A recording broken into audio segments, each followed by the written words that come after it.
Jikalau minyak kita habis, maka sama ada kuil ke, sama ada babi ke, tidak timbul lagi. Kerana kita semuanya tergendala, semuanya. Saudara-saudari dan kawan-kawan, malam ini cerita dari Brickfield nak ceritakan tentang apa yang sekarang sedang berlaku dalam negara kita Malaysia. Kebelakangan ini kita dengar beberapa bulan kemudian heboh tentang kuil, heboh tentang rumah sembahyang haram. Ini menimbulkan suasana yang tegang. Kemudian pula kita terima pula berita tentang babi, di mana pemeliharaan babi di Selangor. Bagaimana kerajaan Selangor, bagaimana Sultan bertitah, dan ini menimbulkan suasana kegusaran antara warga-warga, antara Melayu dengan India, antara Melayu dengan Cina, antara Cina dengan Melayu, antara India dengan Melayu. Ini suasana yang tidak baik.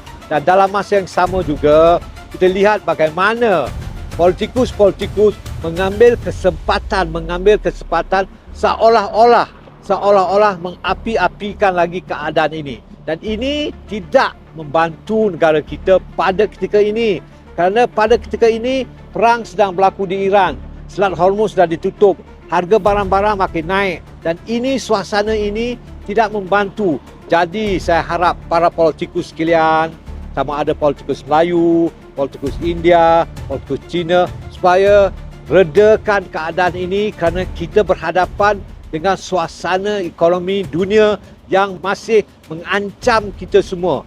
Jadi kerana itu, kita bukan saya katakan, oh mesti sokong kerajaan ini, mesti sokong. Bukan. Saya katakan, supaya ahli-ahli politikus, apa bangsa pun, apa parti pun, supaya meredakan keadaan sekarang ini, supaya tidak ada kegusaran, tidak ada ketegangan antara kaum. Dan ini, suasana ini ditambah pula dikatakan pula dalam masa tidak lama lagi pilihan raya PRU ke-16 akan berlaku. Jadi keadaan ini kita lihat seolah-olah ini digunakan sebagai salah satu kempen. Jadi saya di petang hari raya ini berharap para politikus sekalian supaya reda dan tenangkan keadaan ini, hadapi masalah ekonomi yang sedang kita hadapi sekarang.